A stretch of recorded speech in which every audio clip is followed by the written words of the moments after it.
दोस्तों, कहानी की शुरुआत होती है खौफनाक और अंधेरी गुफा में छिपी हुई ड्रेसा नाम की लड़की को दिखाते हुए, जिसके हाथ में स्नाइपर है और वो यहाँ बैठकर किसी का इंतजार कर रही है। तभी हम इस गुफा से कुछ किलोमीटर दूर एक एयरपोर्ट को देखते हैं, जहाँ एक प्लेन लैंड करता है और उसमें से जैसे ही प्रेसिडेंट बाहर आते हैं, वैसे ही ड्रेसा उन्हें अपनी स्नाइपर से शूट करके खत्म कर देती है। और तभी यहाँ पर हमें पता चलता है कि वो कोई मामूली लड़की नहीं है, बल्कि वो एक बेहतरीन और खूंखार स्नाइपर है, जो इस तरह से प्रेसिडेंट पर निशाना लगाती है कि आसपास के लोगों को पता भी नहीं चलता कि प्रेसिडेंट पर किसने और कहां से गोली चलाई। इसी तरह की और मूवीज की एक्सप्लेनेशन देखने के लिए आप हमारे चैनल को सब्सक्राइब करें और ज्यादा से ज्यादा शेयर करें। खैर, अब ड्रेसा अपना काम खत्म करने के बाद बुलेट कवर को अपने पास रख लेती है। इसके बाद ड्रेसा अपनी माँ से मिलने उनकी ग्रेव पर जाती है, क्योंकि अब उसकी माँ इस दुनिया में नहीं थी। जब वो उनकी ग्रेव यार्ड पर पहुंचती है तो वो देखती है कि उसके पिता पहले से ही यहाँ पर बैठे हुए हैं। वो उनके पास जाकर उनसे बात करने की कोशिश करती है, लेकिन तभी ड्रेसा के पिता उसके सामने इस बात का खुलासा करते हैं कि वो अपनी बेटी के बारे में सब कुछ जानते हैं, कि वो एक स्नाइपर है और अभी अभी उसने एक इंसान की जान ली है। इस पर ड्रेसा उन्हें जवाब देते हुए कहती है कि कभी कभी तो मुझे नींद भी नहीं आती। और इतना कहकर वो अपनी जेब से बुलेट का कवर निकालती है और इसे अपने पिता के हाथों में सौंप देती है। वो इस कवर को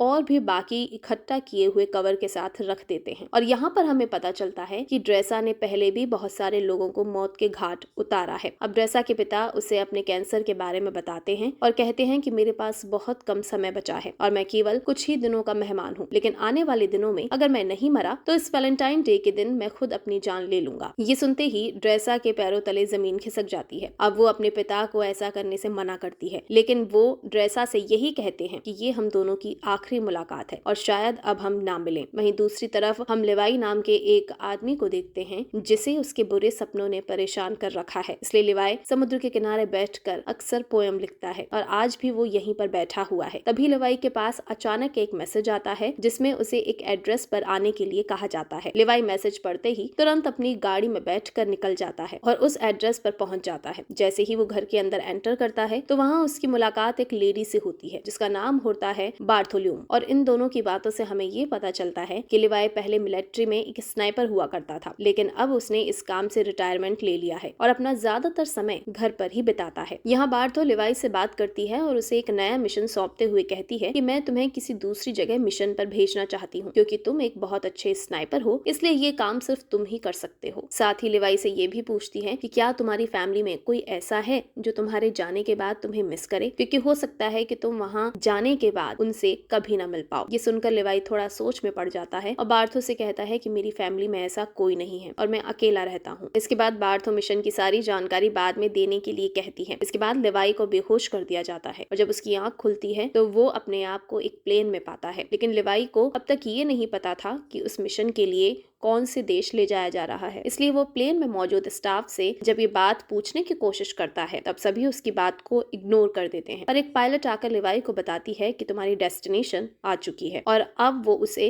यहीं लैंड कराने वाले हैं। साथ ही वो लिवाई से ये भी कहती है कि तुम्हें अपनी मंजिल तक पहुंचने के लिए यहाँ से कम 32 किलोमीटर दूर पैदल चलकर जाना हो, तभी तुम उस जगह पर पहुंच पाओगे जहाँ से तुम्हें इस मिशन को अंजाम देना है। इतना कहने के बाद वो लिवाई को एक पैराशूट देती है, जिसे पहनकर वो प्लेन से नीचे बर्फ में कूद जाता है और फिर धीरे धीरे आगे बढ़ने लगता है। लिवाई को पैदल चलते चलते अब 2 दिन बीत जाते हैं और 2 दिन बाद आखिरकार वो अपनी मंजिल तक पहुंच ही जाता है, जहां सबसे पहले उसकी मुलाकात जीडी नाम के एक आदमी से होती है, जो उसे एक वॉच टावर की तरफ ले जाता है और उसे बताता है कि अगले 1 साल तक तुम यहीं पर काम करोगे। मैंने भी यहाँ 1 साल तक काम किया है, लेकिन अब मेरा टाइम पूरा हो चुका है, इसलिए अब तुम्हें ये काम सौंपा गया है। हालांकि लिवाई को अभी समझ नहीं आ रहा था कि आखिर उसे क्या काम करना है। यही सवाल जब वो जेटी से पूछता है, तब वो उसे बताता है कि यहाँ एक बहुत ही गहरी खाई है, जिसे जॉर्ज नाम दिया गया है। बस लिवाई को इसी की पहरेदारी करनी है और कुछ भी नहीं करना। इसके बाद वो लिवाई को यहाँ के रूल्स बताते हुए कहता है कि वो महीने में सिर्फ एक बार ही इन लोगों से कांटेक्ट कर सकता है और उसके टावर का नाम वेस्ट टावर है, जबकि दूसरी तरफ एक ईस्टर्न टावर भी मौजूद है। लेकिन वहाँ के लोगों से लिवाई को किसी भी तरह की कोई बातचीत नहीं करनी है, क्योंकि उसका काम सिर्फ अपने मिशन पर ध्यान देना है और ईस्टर्न टावर वाले भी केवल अपने मिशन पर ही फोकस रखते हैं। साथ ही वो लिवाई को ये भी बताता है कि वो 1 साल तक किसी से भी कांटेक्ट नहीं कर सकता। यहाँ पर एक ऑटोमेटिक गन भी है जिसे हर रोज लिवाई को रिलोड करना होगा अगर उसमें गोलियां नहीं है तो। इसके अलावा नीचे बहुत सारी माइंस भी हैं, अगर उनमें से किसी भी तरह का कोई विस्फोट होता है तो लिवाई को उन्हें भी देखना होगा। हालांकि लिवाई को अब तक समझ नहीं आ रहा था कि आखिर उसका मिशन है क्या, इसलिए वो जेडी से ये पूछता है, क्या मेरा काम यहाँ पर आने वाले लोगों को जॉर्ज के करीब जाने से रोकना है? इस पर जेडी कहता है कि नहीं, जो चीज जॉर्ज के अंदर है उसे ऊपर आने से रोकना है। फिर वो एक छोटा सा बम उठाता है और उसे खाई यानी जॉर्ज के अंदर फेंक देता है। जैसे ही धमाका होता है, अचानक खाई से बहुत ही डरावनी और अजीब सी आवाज सुनाई देती है जो कि किसी मॉन्स्टर की तरह लग रही थी। और यहाँ पर हमें इस खाई की असलियत का पता चलता है कि इसके अंदर कोई छोटी मोटी या मामूली चीज नहीं है, बल्कि कुछ बेहद ही खौफनाक छुपा हुआ है। इसके बाद जेडी लिवाई से कहता है कि जो चीजें जॉर्ज के अंदर छुपी हुई हैं उन्हें हेलोइन कहा जाता है और तुम्हें उन्हें ऊपर आने से किसी भी हाल में रोकना होगा। ऐसा कहा जाता है कि साल 1940 में सेना की 3 बटालियन इन्हीं हेलोइन को रोकने के लिए नीचे गई थी, लेकिन वो भी कभी वापस नहीं आई। साथ ही वो लिवाई को एक स्टे डॉग अलार्म के बारे में बताता है। जिस दिन ये अलार्म बजना शुरू होगा, तुम उस दिन बिना कुछ सोचे समझे यहाँ से अपनी जान बचाकर भाग जाना। हालांकि मुझे भी नहीं पता कि ऐसा क्यों बोला गया है, लेकिन मुझे जो पता है बस वो मैं तुम्हें बता रहा हूँ। इतने में इन दोनों की नजर सामने वाले टावर पर पड़ती है जहाँ किसी नए अफसर को अपॉइंट किया गया है, क्योंकि पुराने अफसर को 1 साल पूरा हो चुका था। अब जेडी लिवाई को खाने पीने के बारे में बताता है और कहता है कि उसका 1 साल के खाने पीने का इंतजाम यहाँ कर दिया गया है, बाकी अगर वो चाहे तो शिकार भी कर सकता है। वहीं जेडी लिवाई के सामने इस बात का खुलासा करता है कि ये जगह 75 सालों से सीक्रेट रही है और किसी को भी इसके बारे में कुछ नहीं पता, और हमें भी आने वाले टाइम में इस जगह को सीक्रेट ही रखना है। इतना कहने के बाद जेडी यहाँ से निकलकर बाहर आ जाता है और सिग्नल देने के लिए जैसे ही स्मोक करता है तब एक हेलीकॉप्टर उसे लेने के लिए आ जाता है और जेडी इसमें चढ़ जाता है। लेकिन हेलीकॉप्टर में मौजूद अफसर पहले उससे उसकी आइडेंटिटी पूछता है और फिर उसे शूट करके मार देता है, जिससे हमें ये पता चलता है कि ये जगह इतनी सीक्रेट है कि यहाँ से किसी को भी बाहर जाने नहीं दिया जाता है। इधर हम लिवाई को देखते हैं जो बिल्कुल वैसा ही करता है जैसा उसे बताया गया था। वो ऑटोमेटिक गन के अंदर गोलियां डालता है और आसपास का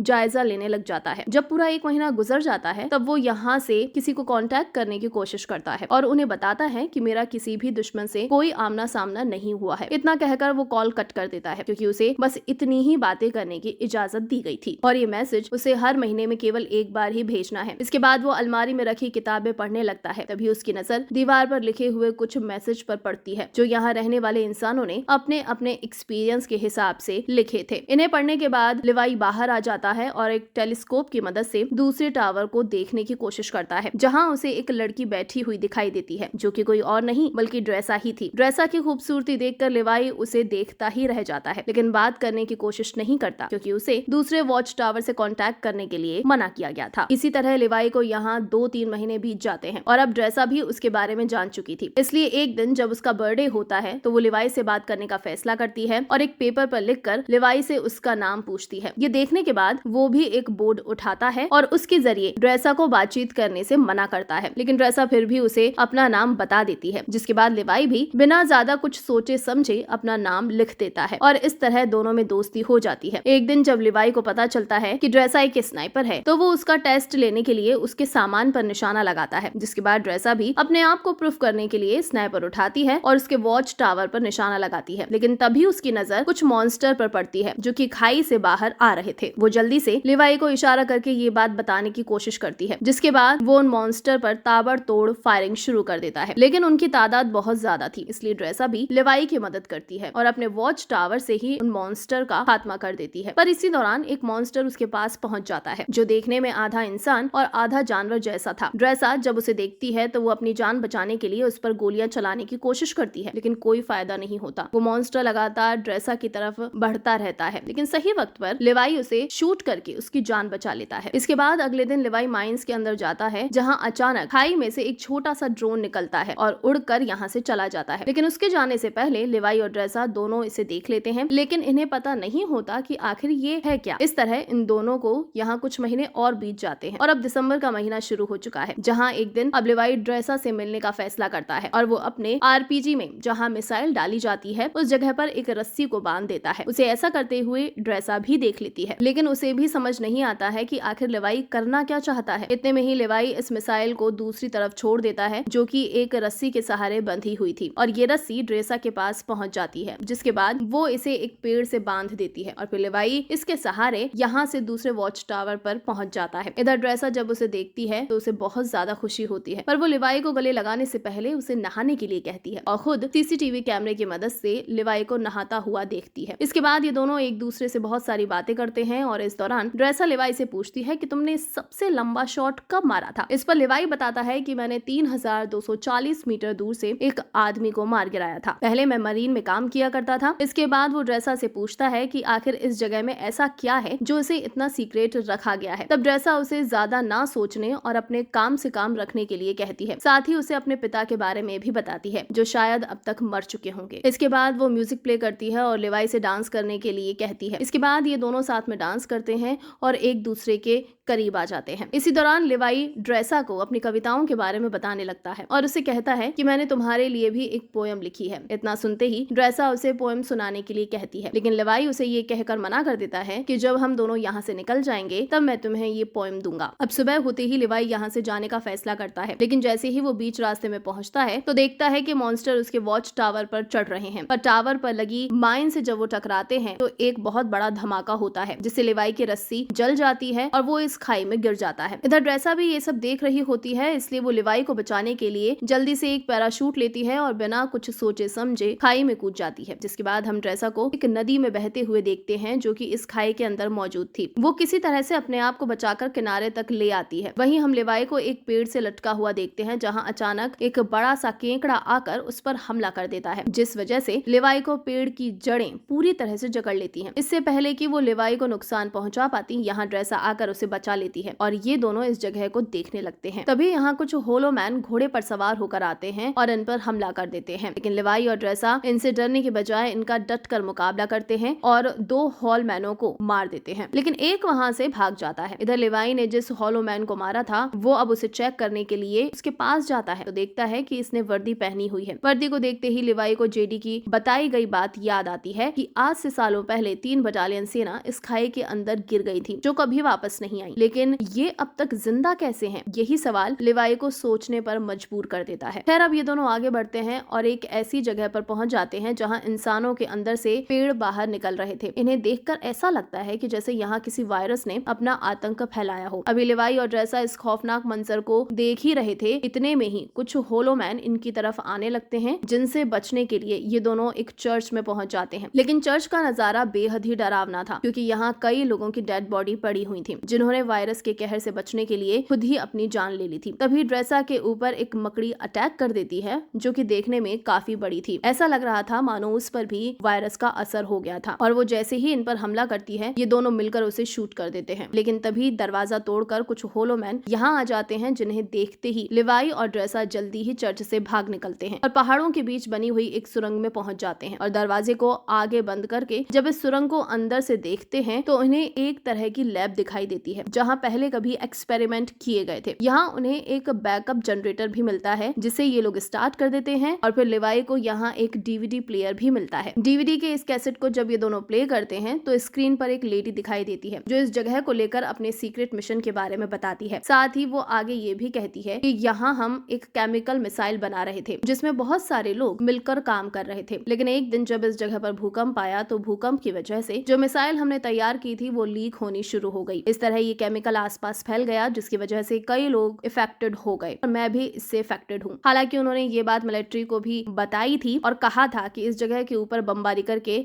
इसे डिस्ट्रॉय कर दिया जाए ताकि ये केमिकल बाहर कभी ना फैल सके, लेकिन मिलिट्री ने इनकी बात पर गौर नहीं किया। इस लेडी की बातें सुनने के बाद अब लिवाई और ड्रेसा को सब कुछ समझ में आ जाता है, इसलिए ये सुरंग को और करीब से जानने की कोशिश करते हैं और तब इन्हें यहाँ पर एक नए जमाने का कंप्यूटर मिलता है जो कि काफी अजीब बात थी। इसलिए ये इस कंप्यूटर को ऑन करने का फैसला करते हैं और इसमें मौजूद इंफॉर्मेशन को देखकर एकदम हैरान रह जाते हैं क्योंकि इसमें इन्हें एक डार्क लैब नाम की कंपनी के बारे में पता चलता है जो कि पैरामिलिट्री बनाने का काम करती है। वो यहाँ से इफेक्टेड लोगों के सैंपल ले जाती है और उनसे अपने सोल्जर को सुपर सोल्जर बनाने का काम करती है। इसलिए कोई भी देश इस जगह को पूरी तरह से मिटाना नहीं चाहता है। साथ ही लिवाई को ये भी पता चलता है कि ये जो खाई है वो 4.2 किलोमीटर लंबी है। इसके बाद ये दोनों जैसे ही यहाँ से बाहर निकलते हैं अचानक एक होलो मैन इनके ऊपर हमला कर देता है और ड्रेसा को रस्सी से बांधकर खींचते हुए अपने साथ ले जाता है। हालांकि वो रस्सी को काटने की कोशिश करती है लेकिन कोई फायदा नहीं होता। इधर लिवाई भी उसे ढूंढने के लिए इधर उधर भटकता है और एक ऐसी जगह पर पहुंचता है जहां एक बहुत बड़ी मिसाइल मौजूद थी। वहीं हम ड्रेसा को एक पेड़ से लटका हुआ देखते हैं और वो होलोमैन भी उसके सामने ही खड़ा होता है, जिसे ड्रेसा उसे खोलने के लिए कहती है। लेकिन वह जब उसकी बात नहीं सुनता है तो वो खुद ही किसी तरह अपने हाथों को खोलकर उस पर अटैक कर देती है। काफी देर तक इन दोनों में लड़ाई जारी रहती है। इतने में ही यहाँ लिवाई भी आ जाता है और होलोमैन को शूट कर ड्रेसा को बचा लेता है। लेकिन जब वो होलोमैन की वर्दी पर उसका नाम देखता है तब उसे पता चलता है कि वॉच टावर पर पहरेदारी देने वाला ये पहला इंसान था जो बाद में इफेक्टेड हो गया था। इसलिए ये दोनों अब यहाँ से निकलने का फैसला करते हैं और यहाँ खड़ी एक कार के अंदर नई बैटरी डालकर उसे एक रस्सी से बांध देते हैं। जैसे ही कार ऊपर की तरफ जाने लगती है अचानक यहाँ बहुत सारे होलोमैन आ जाते हैं और इन पर हमला कर देते हैं, पर ये दोनों अपने स्नाइपर से इनमें से कई होलोमैनों को मौत के घाट उतार देते हैं। लेकिन एक वक्त पर आकर जब इनकी गोलियां खत्म हो जाती हैं तब ये इसमें आग लगा देते हैं और एक पहाड़ी पर पहुंचकर इस कार को भी नीचे धकेल देते हैं और फिर ये किसी तरह से ईस्टर्न टावर पर पहुंच जाते हैं। लेकिन इन्हें इस बात का डर होता है कि इनमें से कोई इफेक्टेड तो नहीं हो गया है, इसलिए लिवाई अगले दिन रस्सी की मदद से अपने वॉच टावर पर पहुंच जाता है जहां लिवाई बार्थो को कांटेक्ट करता है। बार्थो लिवाई से पूछती है कि क्या तुम जॉर्ज के अंदर गए थे। इस पर लिवाई मना कर देता है। ये सुनकर बार्थो कहती है कि हो सकता है कि दूसरे टावर का कोई अफसर जॉर्ज में गया हो क्योंकि किसी ने हमारे कंप्यूटर को स्टार्ट किया है, इसलिए अब तुम्हें उसे मारना होगा। हालांकि बार्थो ने पहले ही सीसीटीवी फुटेज में ये देख लिया था कि ये दोनों जॉर्ज में गए थे, लेकिन वो लिवाई के सामने इस बात का इजहार नहीं करती है बल्कि खुद ही अगले दिन यहाँ आ जाती है। लेकिन इसके हेलीकॉप्टर को लिवाई और ड्रेसा दोनों देख लेते हैं और इन्हें पता चल जाता है कि ये इन्हें मारने के लिए यहाँ पर आई है, इसलिए ये जल्दी से जंगल की तरफ भाग जाते हैं। लिवाई को पता था कि 4.2 किलोमीटर को पार करने के बाद ये खाई आपस में मिल जाती है और फिर वो ड्रेसा से मिल सकता है, इसलिए ये वॉच टावर की एंट्री पर हमला करता है और यहाँ अलार्म बजना शुरू हो जाता है, यानी कि यहाँ अगले 2 मिनट में स्टे डॉग मोड ऑन हो जाएगा। ये जगह अपने आप डिस्ट्रॉय हो जाएगी। अब बार्थो भी ये बात बहुत अच्छी तरह जानती थी, इसलिए वो हेलीकॉप्टर लेकर यहाँ से भागने लगती है। 2 मिनट पूरे होते ही जॉर्ज के अंदर जो मिसाइल रखी हुई थी वो ब्लास्ट हो जाती है और इस ब्लास्ट की वजह से सभी होलोमैन मारे जाते हैं। वहीं बार्थो का हेलीकॉप्टर भी इस धमाके की चपेट में आ जाता है जिस वजह से वो भी मारी जाती है। इधर लिवाई पानी में गिर जाता है लेकिन ड्रेसा इन सब में बच जाती है और एक जगह बैठकर उसका इंतजार करने लगती है। काफी दिन बीत जाते हैं लेकिन लिवाई का कोई अता पता नहीं चलता, इसलिए वो उसकी लिखी हुई पोएम खोलकर पढ़ती है और फिर अपनी नई जिंदगी की शुरुआत करती है और फिर एक रेस्टोरेंट में काम करने लगती है। लेकिन तभी अचानक एक दिन वहाँ लिवाई को वो देखती है और खुश हो जाती है। दोनों एक दूसरे को किस करते हैं और इस तरह ये कहानी यहीं खत्म हो जाती है। इसी तरह की और वीडियोस देखने के लिए हमारे चैनल को सब्सक्राइब करें